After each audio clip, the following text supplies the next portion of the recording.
حضرت عبداللہ ابن عمر رضی اللہ تعالیٰ عنہ فرماتے میں حضور کی مجلس مبارکہ میں بیٹھا تھا، ابو داؤد شریف میں موجود ہے، کہتے ہیں حضور دعا مانگ رہے تھے۔ دعا کیا تھی؟ دعا حضور یہ مانگ رہے تھے، رب اغفر لی، یا اللہ ہمیں بخش دے، وتب علیہ، اللہ ہماری توبہ قبول فرما، انک انت التواب الرحیم، بے شک تو توبہ قبول کرنے والا اور رحم کرنے والا۔ حضور دعا مانگ رہے تھے، اے اللہ رب اغفر لی، یا اللہ ہمیں بخش دے، وتب علیہ، اور ہماری توبہ قبول فرما، انک انت التواب الرحیم، بے شک تو توبہ قبول کرنے والا اور رحم کرنے والا۔ حضرت عبداللہ ابن عمر فرماتے اس ایک دعا کو ایک ہی مجلس میں ایک ہی جگہ بیٹھ کر میرے نبی پاک نے اپنی زبان اطہر سے 100 مرتبہ ادا فرمایا۔ 100 مرتبہ حضور نے یہ لفظ کہے، رب اغفر لی وتب علیہ، رب اغفر لی وتب علیہ، رب اغفر لی، اے اللہ بخش دے، رحم فرما، وتب علیہ، بس قبول کر لے نا اب ہماری توبہ، انک انت التواب الرحیم، بے شک تو توبہ قبول کر لیا کرتا ہے، تو رحم فرمایا کرتا ہے۔ ایک ہی مجلس میں 100 دفعہ حضور نے دعا مانگی، دعا مانگ کے پھر دعا مانگی، اور دعا مانگ کے پھر دعا مانگی۔ اللہ کو منایا میرے رسول پاک، حضور نے ہمیں بتلایا، اسے مناؤ، اس کی بارگاہ عالی مرتبت میں جھکو، اور حضور نے خود بھی یہ طریقہ ہمارے سامنے بطور سنت کے چھوڑا، اور پھر نبی پاک صلی اللہ علیہ وسلم نے آگے بڑھ کے ہمیں کچھ اور باتیں بھی ارشاد فرمائی۔ حضور نے ہمیں بتلایا کہ پچھلے لوگ اپنے رب کو کیسے مناتے تھے، وہ کس طرح اس کے حضور ناز عرض کرتے تھے۔ حضور نے ہمیں اللہ کو منانے کے طریقے بھی بتلائے، فرمایا جب ماں باپ دعا مانگیں گے اولاد کے حق میں تو وہ مان جائے گا۔ حضور علیہ السلام نے فرمایا جب مسافر دعا مانگے گا تو اللہ مان جائے گا۔ فرمایا میرے رسول کریم نے کہ جب بیمار دعا مانگے گا تو اللہ مان جائے گا۔ اور سید عالم علیہ السلام فرمانے لگے جب تمہارے ضعیف، کمزور، مجبور لوگ دعا مانگیں گے تو اللہ مان جائے گا۔ اور حضور نے فرمایا جب تم فرض ادا کر کے دعا مانگو گے تو اللہ مان جائے گا۔ اور میرے محبوب نے فرمایا جب پچھلی رات اٹھ کے تم اس کے حضور عرض کرو گے تو وہ تمہاری دعاؤں کو قبول کر لے گا، وہ تم مان جائے گا۔ اور حضور نے ہمیں دن بتائے، فرمایا جمعے والے دن مانگنا مان جائے گا، شب قدر کو مانگ لینا مان جائے گا، شب برات میں دعائیں کرنا وہ مان جائے گا، رمضان کی راتوں میں مانگنا مان جائے گا، قرآن پاک کے ختم کے موقع پر دعا کرنا مان جائے گا۔ طریقے بتلائے۔ اب یہ ہے کہ ہم نے تو مانگنا تھا نا اس کی بارگاہ، ہم نے تو حاضر ہونا تھا، ہم نے تو جانا تھا، اب ہم نے آگے بڑھنا ہے، اس کے حضور عرض کرنا۔ حضور نے ہمیں بتلایا کہ مومن متقی ہوتا ہے نا، پرہیزگار ہوتا ہے، تو اس نے کچھ نیکیاں بھی کی ہوتی ہیں، جس طرح اسے اپنے گناہوں کا پتہ ہوتا ہے نا، تو اسے پتہ ہوتا ہے کہ نہیں یار فلاں کام میں نے فقط اللہ کی رضا کے لیے کیا ہوا ہے، وہ میرا اور میرے رب کا راز ہے۔ فرمایا جب تم بڑے الجھ جاؤ نا، جب تم بڑی آزمائش میں آ جاؤ، اور جب تم سمجھ لو کہ اب میں بڑی تکلیف میں آ گیا ہوں، تو پھر ایک طریقہ حضور نے ہمیں اور بھی بتلایا مانگنے کا، ایک اور طریقہ بھی بتلایا، اور وہ روایت صحیح مسلم میں موجود ہے۔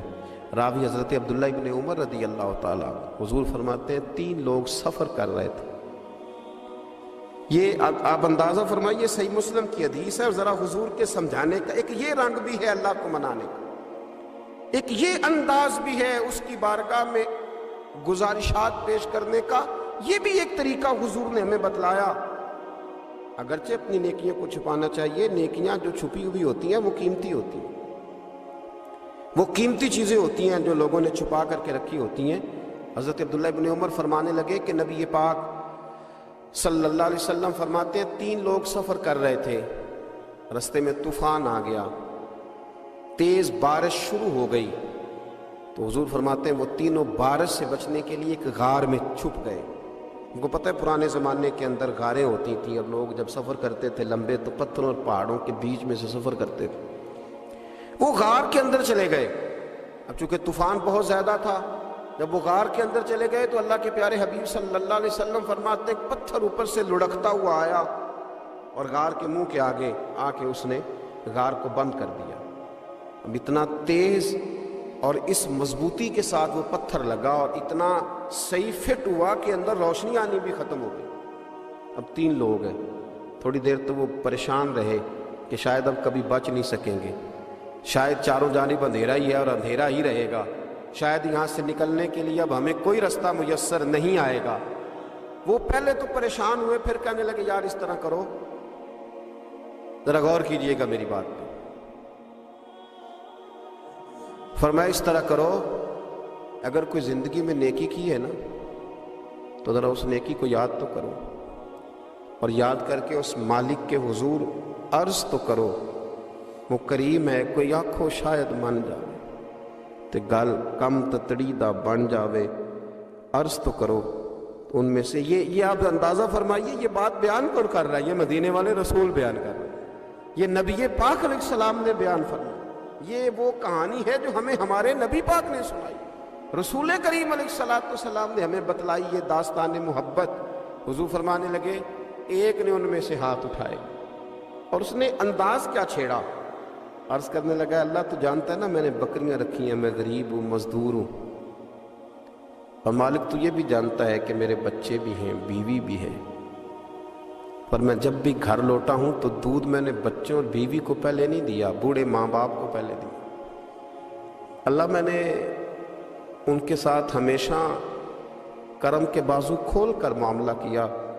وہ غار میں تنہا بیٹھے ہیں اور اپنے مالک کو منا رہے ہیں، عرض کرتے ہیں اللہ تجھے یاد ہے نا ایک رات جب میں بڑی دیر سے لوٹا تھا، لکڑیاں کاٹتے، درخت تلاش کرتے، مجھے دیر ہو گئی، میں دیر سے لوٹا تھا، نیت یہ کر رکھی تھی کہ دودھ سب سے پہلے ماں باپ کو پلاؤں گا، مالک جب میں لوٹا تو وہ بوڑھے تھک کر کے سو گئے تھے، میری بیوی نے مجھے کہا کہ بچوں کو پلا دو، وہ سو گئے، تو میں نے کہا نہیں میرے ذمے ہیں ان بوڑھوں کے دل کو ٹھنڈا کرنا، ان سے پیار کرنا۔ اللہ بیوی مانگتی رہی، بچے طلب کرتے رہے، میری ٹانگوں میں گھومتے رہے، بار بار آتے رہے، پر میں نے دودھ نہیں پلایا۔ اے مالک فجر ہو گئی، آفتاب طلوع ہونے کا وقت آ گیا، پر میں نے ماں باپ کے بیدار ہونے کا انتظار کیا۔ اے اللہ وہ جب اٹھے تو ان کی آنکھوں میں جو میرے لیے دعا تھی اور ان کے سینوں میں جو میرے لیے کرم تھا، اگر تیری بارگاہ میں وہ نیکی قبول ہے تو مالک پھر رحم فرما، نہ اس مشکل سے آسانی عطا فرما۔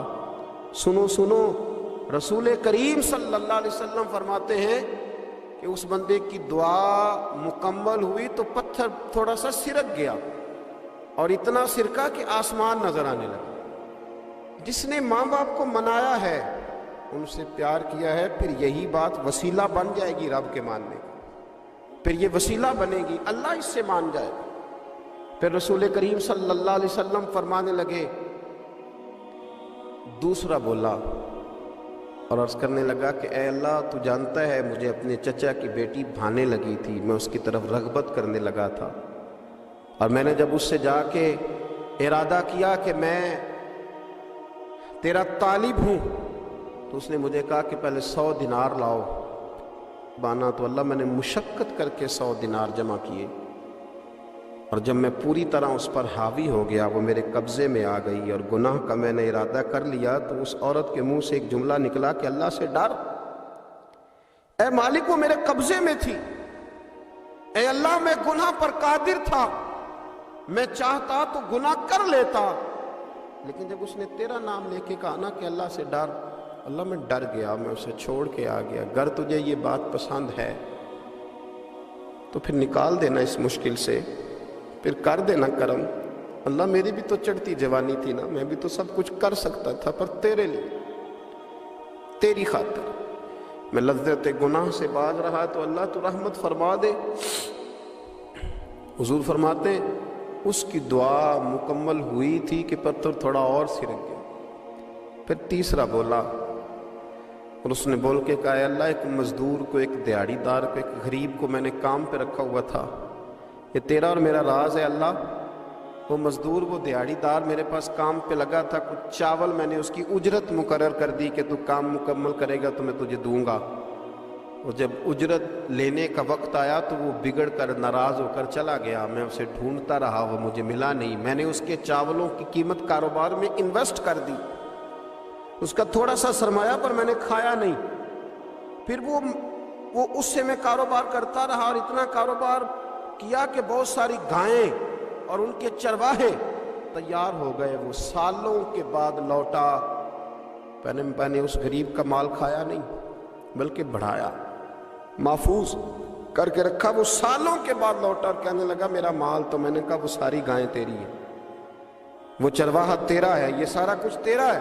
وہ کہنے لگا تو مجھ سے مذاق کرتا ہے، میں غریب کہاں اور گاؤں اتنی بڑی گائیں کہاں، تو مذاق کرتا ہے. تو میں نے کہا مذاق نہیں، میں نے اپنے رب سے ڈر کے تیرے مال کی حفاظت کی، یہ تیرا ہے.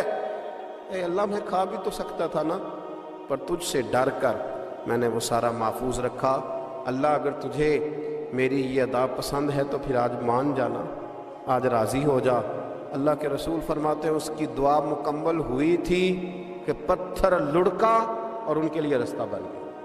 وہ باہر آ گئے تو حضور نے ہمیں بتلایا کہ وہ تمہاری نیکیاں جو چھپی ہوئی ہیں، وہ تمہاری نیکیاں جو تم نے خالص اللہ کی رضا کے لیے کی ہیں، ان نیکیوں ان اعمال کا وسیلہ بھی تمہارے رب کے ماننے کا ذریعہ بن جائے گا.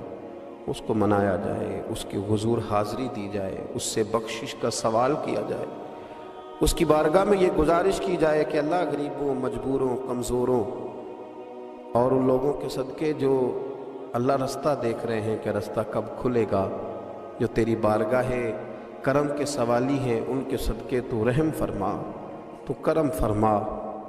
تو میرے عزیز، ایک اور بات جو اللہ کو منانے کے لیے ہمیں ہمارے پیارے رسول صلی اللہ تعالی علیہ وسلم نے بتلائی کہ جب انسان بہت زیادہ عاجزی کرتا ہے نا، بہت زیادہ عاجزی، تو پھر بھی اللہ مان جاتا ہے.